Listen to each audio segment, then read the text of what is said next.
Okay, तो ये हमारे पास इंटरफेस आ जाता है विंडोज़ फॉर्म एप्लीकेशन का, जिसके अंदर हमारे पास जो मेन कंपोनेंट हमें मिलता है, जो हमें नज़र आ रहा है, वो हमारे पास एक फॉर्म है। और उसके अलावा बाकी जो यहाँ पे डिफरेंट आपको डिफरेंट टैब्स जो मिल जाती हैं, उनमें अगर हम स्टार्ट करें अपने लेफ़्ट साइड से, तो बॉटम के ऊपर आपको एक टैब मिल रही है टूल बॉक्स की, वेरी इंपॉर्टेंट टैब, जिसके अंदर आपको डिफरेंट टूल्स नज़र आ रहे हैं। बहुत सारे डिफरेंट टूल्स हैं, और इन टूल्स को डिफरेंट कैटेगरीज के अंदर उन्होंने अरेंज किया हुआ है। जैसे अभी हमें ऑल पे अगर मैंने क्लिक किया हुआ है तो ऑल विंडोज़ फॉर्म्स नज़र आ रहे हैं। उसके बाद कुछ कॉमन कंट्रोल्स हैं, कंटेनर्स की कैटेगरी है, menus and tool bars, data, components, printing, dialogues, WPF, ये उन्होंने डिफरेंट कैटेगरीज बनाई हुई हैं। तो हम ज़्यादातर जो हमारा काम होगा वो कॉमन कंट्रोल्स के अंदर होगा। और कॉमन कंट्रोल्स के अंदर जो डिफरेंट कंट्रोल्स हैं, जैसे कि बटन है, या टेक्स्ट बॉक्स है, या लेबल्स हैं, तो अभी फ़िलहाल इनिशियली हम इन्हीं को यूज़ करते हुए हम जो है वो काम करेंगे।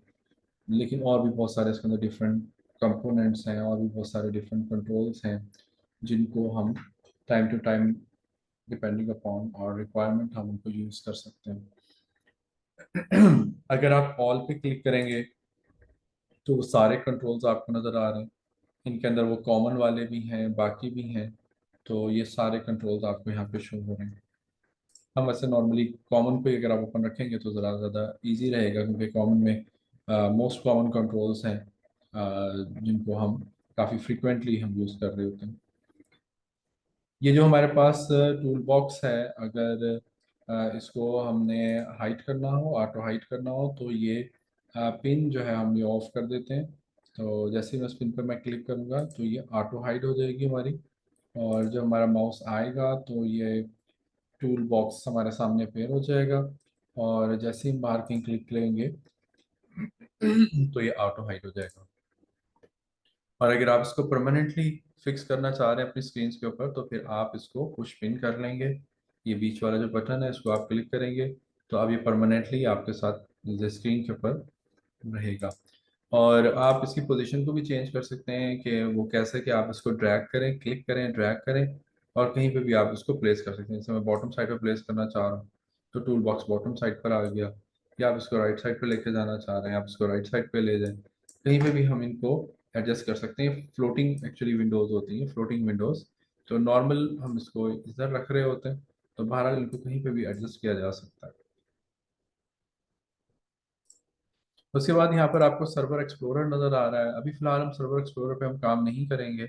आगे चल के जब हम देखेंगे डाटाबेस कनेक्टिविटी, तो फिर हम इसके ऊपर काम करेंगे, सर्वर एक्सप्लोरर के ऊपर। उसके अलावा और डिफरेंट टैब्स, इनके अंदर कुकी कटर है और डाटा सोर्स है, ये भी हमें टैब्स नज़र आ रहे हैं। फिलहाल अभी हमने इनके ऊपर काम नहीं करना। हम इनिशियली जो है वो हम डाटा जो हमारे पास है टूल बॉक्स है, इसी पे हम काम करेंगे।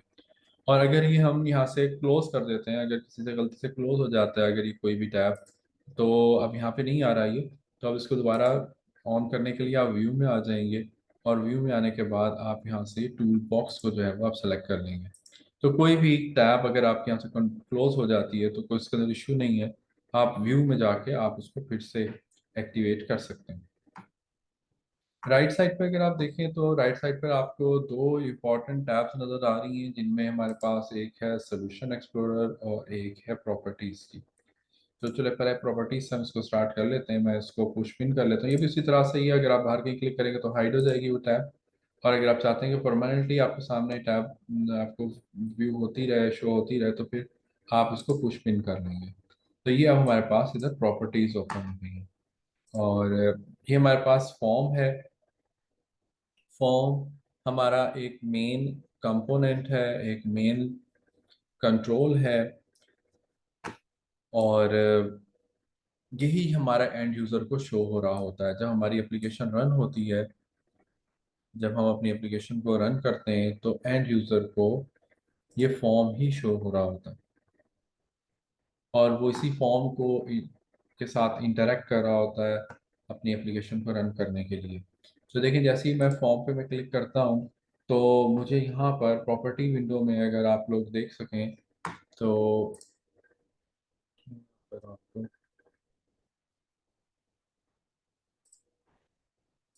यहाँ पे अगर आप लोग देख सकें तो आपको फॉर्म का नाम लिखा नजर आ रहा है जो बोल्ड में है, फॉर्म 1। ठीक है, बोल्ड में है, ये उसका नाम है, ऑब्जेक्ट का नाम है। और उसके बाद अगर आप देखें तो इस जगह पर ये system dot Windows dot forms dot form, ये बेसिकली क्या है, ये नेम स्पेस है। ठीक है, ये नेम स्पेस है सारी की सारी, जिसको मैं इधर से एक रेक्टेंगल बॉक्स जो है वो मैं लेके लगा रहा हूँ। ये सब की सब नेम स्पेस। और आखिर में नेम स्पेस के अंदर जो है वो क्लास आ रही है। फॉर्म जो है वो, आखिरी फॉर्म जो है वो क्लास है।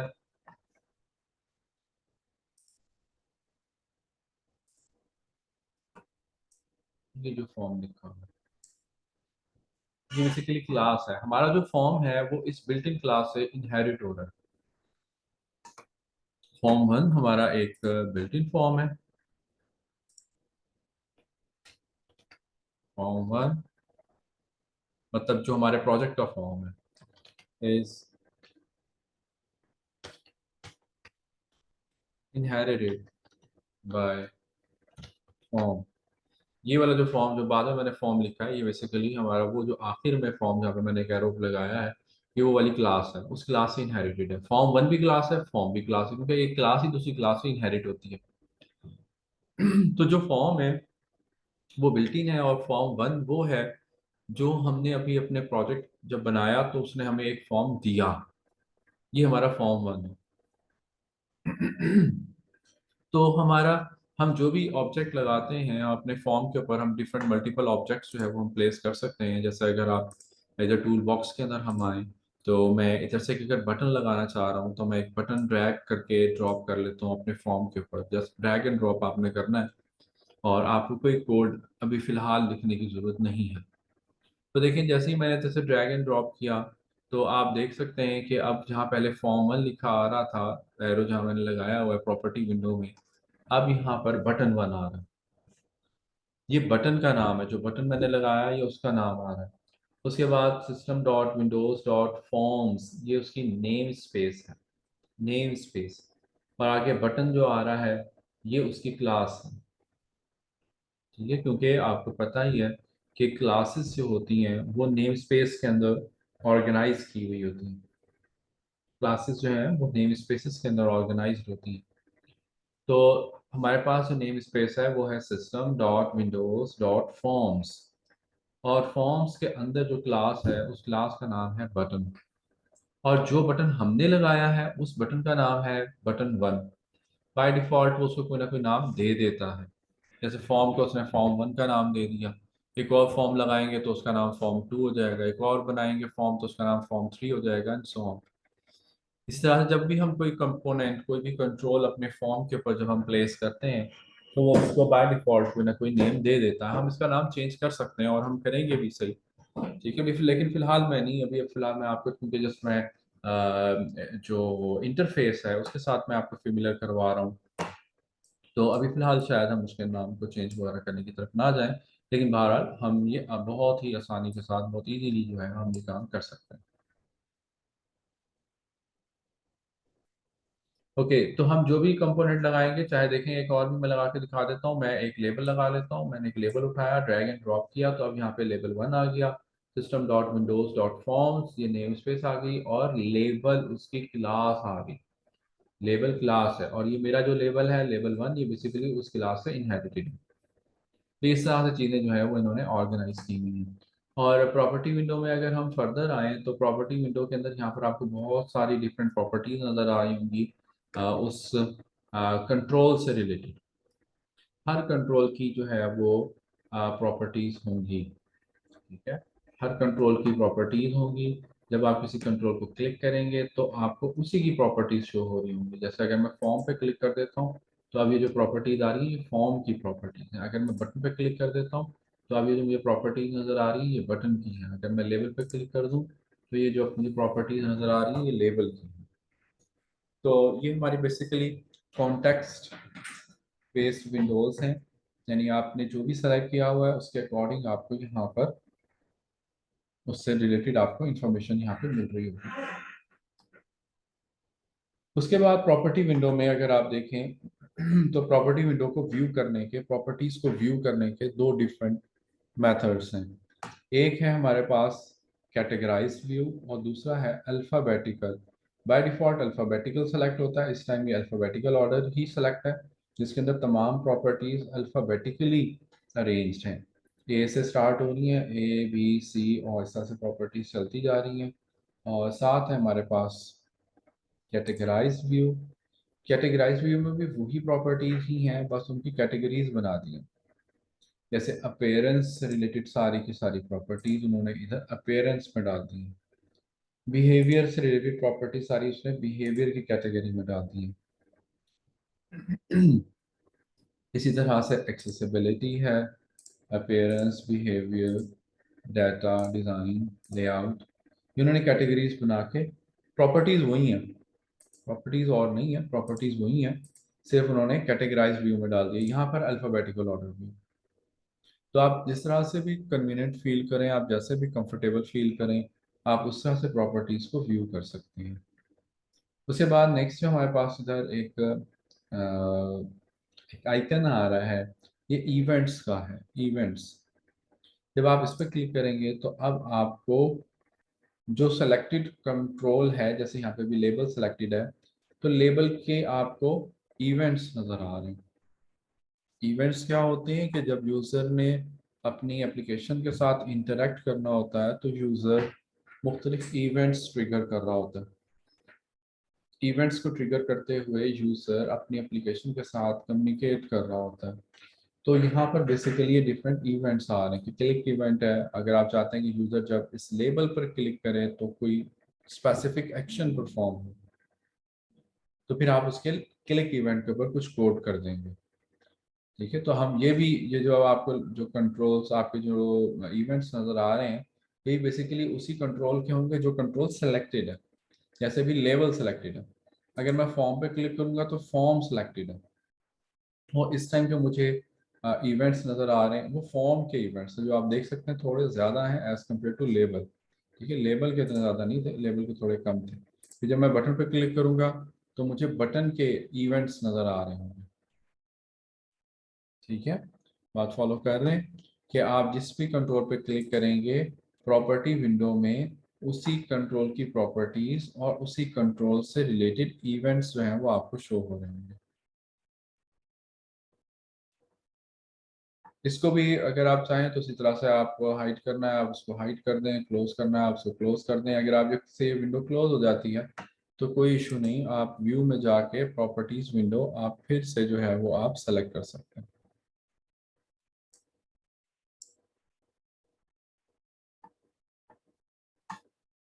यदि कैमराज वगैरह अपने ऑफ करके बैठे।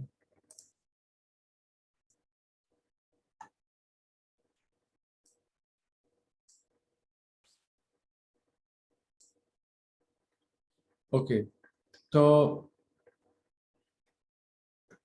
प्रॉपर्टी विंडो अगर ऑफ हो जाएगी तो आप व्यू से जाके आप इसको फिर से इधर से सिलेक्ट कर सकते हैं। इसी तरह से हमारे पास सोल्यूशन एक्सप्लोरर आ रहा है, तो इसको मैं हाइड कर रहा हूँ। सोल्यूशन एक्सप्लोरर पे मैं आता हूँ। सोल्यूशन एक्सप्लोरर जो है बेसिकली इसके अंदर आपका प्रोजेक्ट और आपने जो सोल्यूशन बनाया होता है वो, और जो फॉर्म्स वगैरह होते हैं वो सारी चीज़ें आपको यहाँ पर शो हो रही होती हैं। Very important component solution explorer.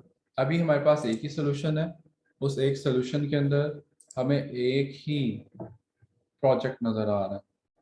ठीक है, जिसका नाम विंडोज़ फॉर्म ऐप 31 है।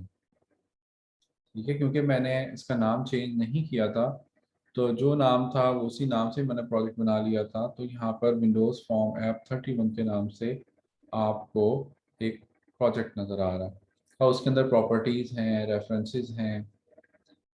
फॉर्म 1 जो है ये हमारा ये फॉर्म है जो यहाँ पर आपको शो हो रहा है। ठीक है, फॉर्म 1 हमारा फॉर्म जो आपको इधर शो हो रहा है।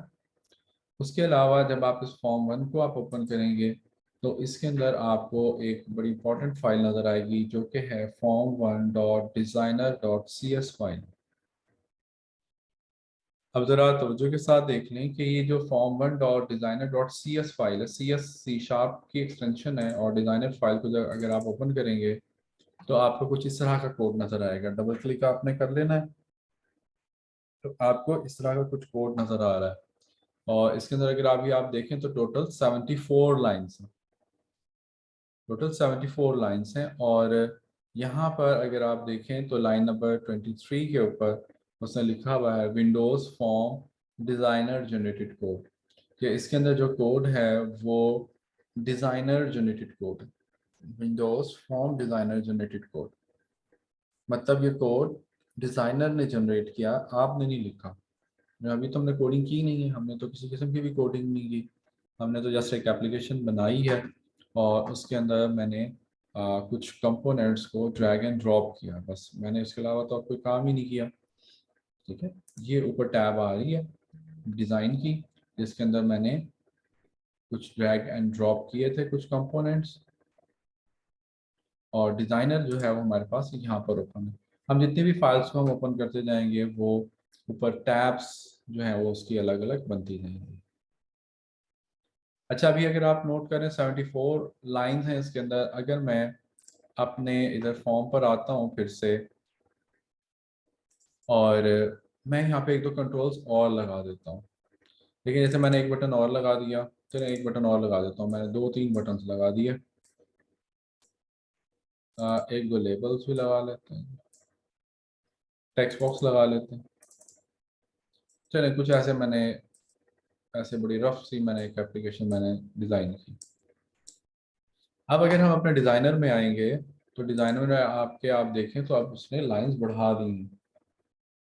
अब हमारे पास 130 लाइंस हो चुकी हैं। 130 लाइंस, पहले 74 थी। एक्चुअली हो क्या रहा है, वो ये रहा है कि जब हम अपना फ्रंट एंड डिज़ाइन करते हैं और हम अपने फ्रंट एंड के ऊपर कोई भी कंट्रोल ड्रैग एंड ड्रॉप करते हैं तो वो उससे रिलेटेड कुछ कोड खुद ब खुद ही पीछे जनरेट कर देता है।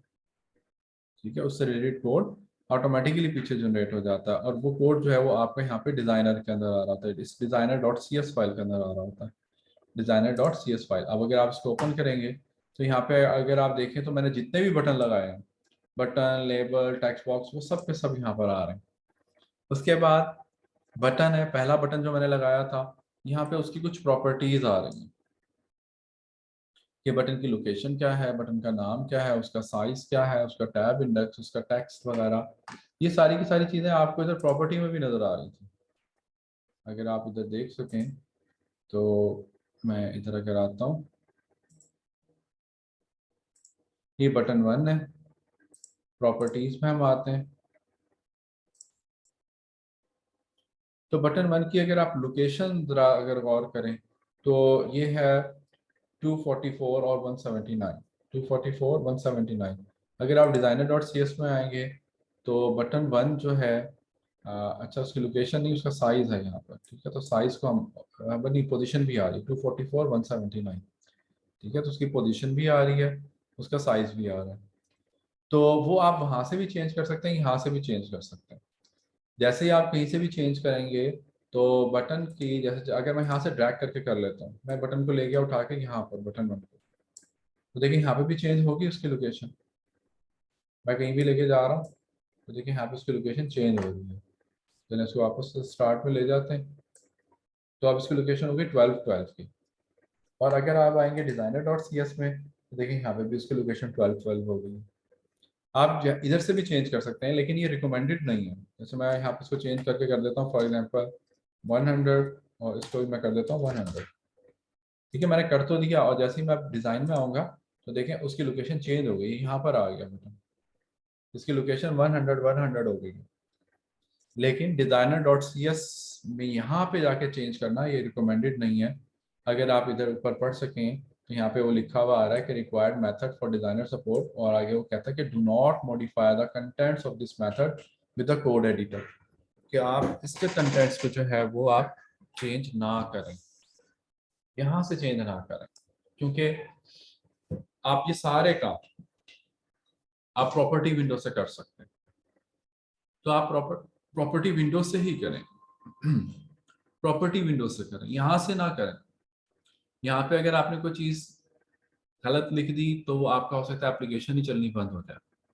इसलिए रिकमेंडेड नहीं है कि यहाँ से आप चेंज करें। लेकिन बहरहाल यहाँ पर है क्या, यहाँ पर है ये कि जितने भी आपने कंपोनेंट्स लगाए हैं अपने फॉर्म के ऊपर, उन सब के ऑब्जेक्ट्स यहाँ पर क्रिएट हो रहे हैं, ऑब्जेक्ट क्रिएट हो रहे हैं। फिर हर कंट्रोल की कुछ प्रॉपर्टीज सेट कर रहा है कि बटन वन उसकी ये प्रॉपर्टीज होंगी, लेबल की ये प्रॉपर्टीज होंगी, फिर एक और बटन लगाया था उसकी ये प्रॉपर्टीज, फिर एक और बटन, 3 बटन मैंने लगाए थे तो उसकी ये प्रॉपर्टीज होंगी, फिर एक लेबल था, फिर एक टेक्स्ट बॉक्स था, फिर एक और टेक्स्ट बॉक्स था, उनकी वो प्रॉपर्टीज सेट कर रहे हैं।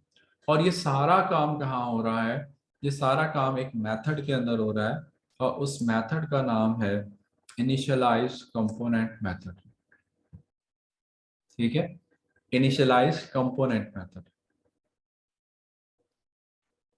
हम जो भी काम कर रहे हैं वो हमारा इस मेथड के अंदर हो रहा है। ठीक है, ये मेथड कहाँ से कॉल होगा ये मैं भी आपको बताता हूँ। फिलहाल बस आप इतना समझ लें कि जो हमारा फॉर्म होता है, फॉर्म वन जैसे है, इसके अंदर आपको dot designer dot C S file मिल जाएगी। और designer dot C S file के अंदर क्या होगा, designer dot C S file के अंदर ऑटो जनरेटेड कोड होगा। हम अपना फ्रंट एंड डिजाइन करेंगे। फ्रंट एंड कैसे डिजाइन कर रहे थे, हम ऐसे डिजाइन कर रहे थे, ड्रैग एंड ड्रॉप से डिजाइन कर रहे थे हम अपना फ्रंट एंड। तो हम अपना फ्रंट एंड डिजाइन करेंगे, और उसके बैक एंड के ऊपर जो रिक्वायर्ड कोडिंग होगी वो खुद ब खुद होती जाएगी, और वो designer dot C S file के अंदर हमारा ऑटो जनरेटेड कोड होगा। ठीक है, ओके, तो ये हमने देखा। और उसके बाद एक और यहाँ पर बड़ी इंपॉर्टेंट फाइल आ रही है, program dot C S file. Program dot C S file के अंदर हम क्या कर सकते हैं, इसके अंदर हम काम ये कर सकते हैं कि अगर हमें अपना अपना कोई फॉर्म चेंज करना है, स्टार्टअप एप्लीकेशन चेंज करनी है, स्टार्टअप फॉर्म चेंज करना है, तो हम यहाँ से कर सकते हैं। चलें, इसको फिर मैं इसको हम आगे चल के मैं आपको बताऊंगा, अभी फिलहाल इसकी ज़रूरत नहीं है। अभी फिलहाल मैं आपको यहाँ पर एक छोटा सा कोड जो है वो मैं आपको लिख के दिखा रहा हूँ कि आपने किस तरह से जो है वो इधर काम करना है और कैसे आप इसको यूज़ करेंगे, कोडिंग कैसे करेंगे। मैं फिलहाल इन सब कंपोनेंट्स को जो मैंने लगाए थे वो मैंने रिमूव कर दिया, मैंने उनको डिलीट कर दिया। मैं एक बटन लगा लेता हूँ और एक दो टेक्स्ट बॉक्सेस में लगा लेता हूँ।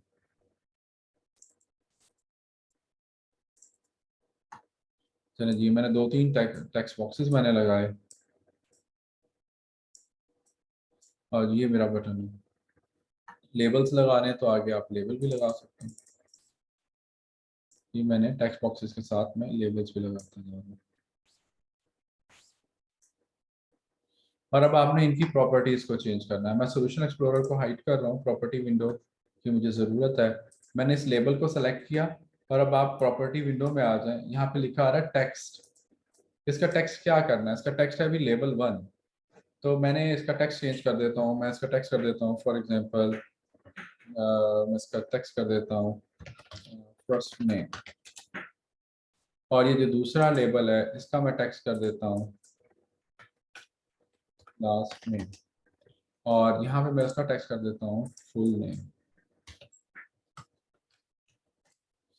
अच्छा, मैंने इनका टेक्स्ट चेंज किया है, मैंने इनका जो नेम था वो मैंने चेंज नहीं किया, अगर आप लोग देख सकते हैं यहाँ पर।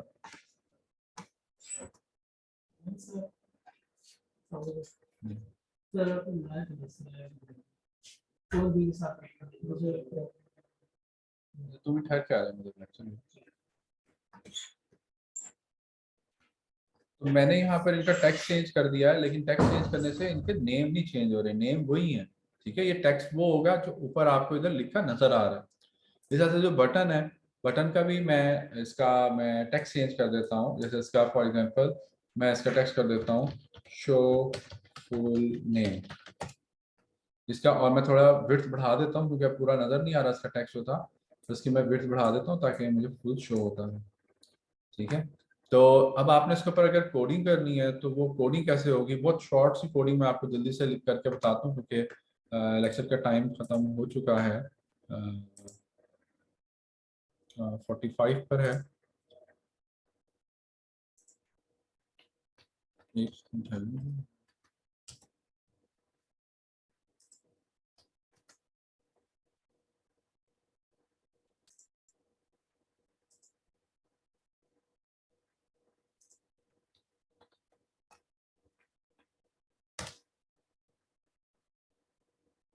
अच्छा, आगे आपका लेक्चर फ्री है, चलें थोड़ा सा हम 5-7 मिनट ऊपर ले जाते हैं, कोई इसमें इशू नहीं है। आगे आप लोगों का लेक्चर फ्री आ रहा है, तो मैं इसको ज़रा थोड़ा इसको वाइंड अप करता हूँ। मीटिंग का टाइम भी वैसे ख़त्म हो रहा है, 1 मिनट मीटिंग का टाइम रह रहा है, तो इसको हम फुल नेम करते हैं जी। मैंने उसके ऊपर डबल क्लिक किया बटन के ऊपर, तो ये मुझे इसके कोड एडिटर के अंदर ले आया। यहाँ पे मैं अपना इसका कोड जो है वो मैं यहाँ पे जो भी मुझे लिखना होगा वो मैं इसका कोड इधर लिख सकता हूँ। चले मैं इसको ना मीटिंग को स्टॉप कर रहा हूँ, क्योंकि हमारी मीटिंग एंड एंड होने वाली है, इसका 40 मिनट्स का टाइम होता है, वो ख़त्म होने वाला है, तो मैं इसको स्टॉप कर रहा हूँ। उसके बाद फिर आगे मैं आपको नेक्स्ट एक और सेशन उसके अंदर मैं आपको करवाता हूँ।